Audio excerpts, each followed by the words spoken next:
Dual fuel systems.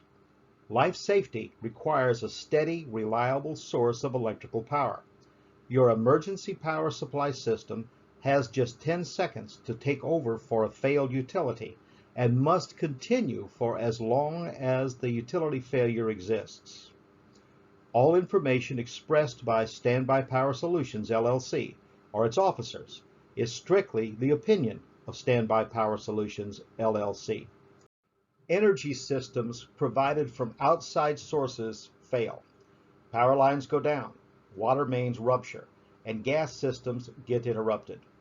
When a tornado went through Joplin in 2011, all electrical power went off. Because of the extensive damage to structures, natural gas and water were turned off as well. Because of the frailty of off-site energy sources, on-site electrical power is essential. Dual fuel systems are not required.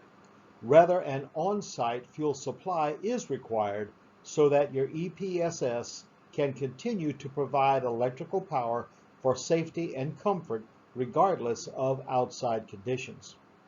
If your generator is fueled with diesel or LPG, you do not need a dual fuel system.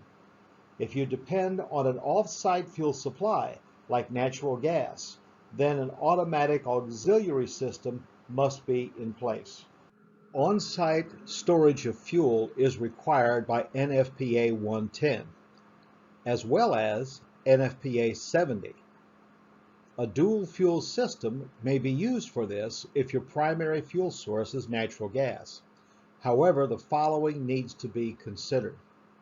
Choice of fuels. LPG, or liquid petroleum gas, is commonly considered to be the best choice as an alternate fuel. Compressed natural gas, or CNG, is also a viable option, but it can be expensive. Diesel cannot be used as an alternate fuel because of engine design. Gasoline should not even be considered due to storage issues and shelf life. This dual fuel system does not work. It apparently was never tested.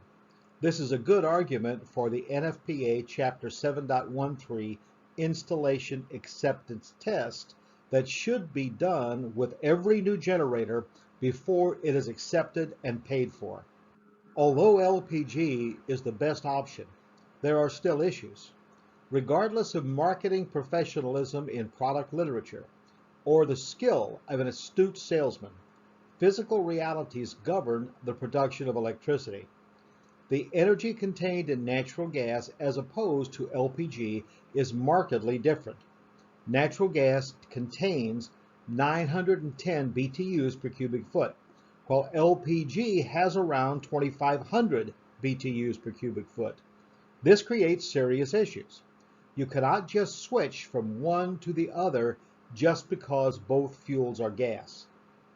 This is a diagram of a dual fuel plumbing system.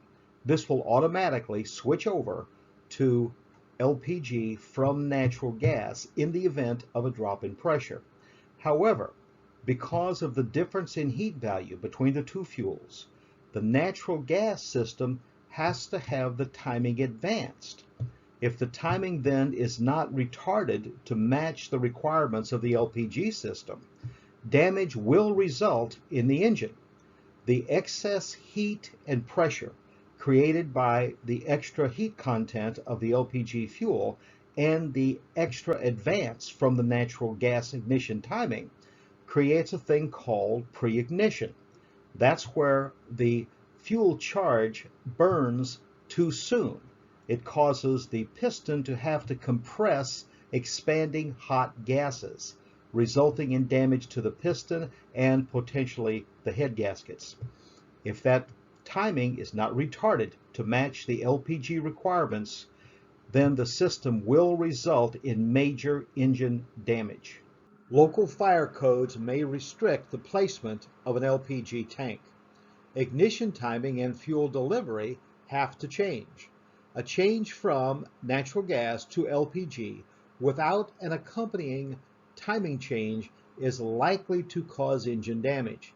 A change from natural gas to LPG without an appropriate fuel induction change is likely to result in engine failure from fouled spark plugs.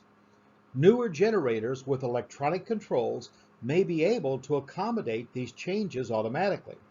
Older generators without electronic ignition control, even with factory assurances, cannot operate long and reliably after changeover. With all that stuff in mind, now you have to consider the EPA. Conversion of older generators to dual fuel presents yet another problem. The hardware exists to make the conversion, even though it cannot be expected to run well and long without adjustments to the ignition timing. However, the biggest issue is the EPA.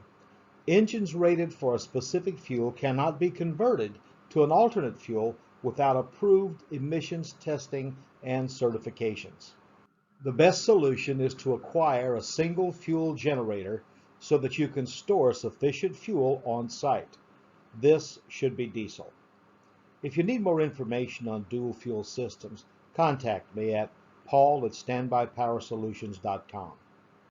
All information expressed by Standby Power Solutions, LLC, or its officers is strictly the opinion of Standby Power Solutions, LLC.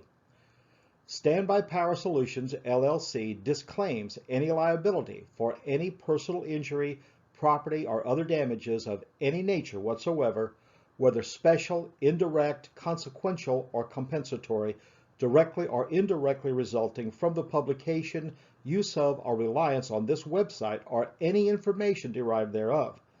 Standby Power Solutions, LLC also makes no guarantee or warranty as to the accuracy or completeness of any information contained herein. Anyone using this website should rely on his or her own independent judgment, or, as appropriate, seek the advice of a competent professional in determining the exercise of reasonable care in any given circumstance. All rights reserved. Do not reproduce without express written permission.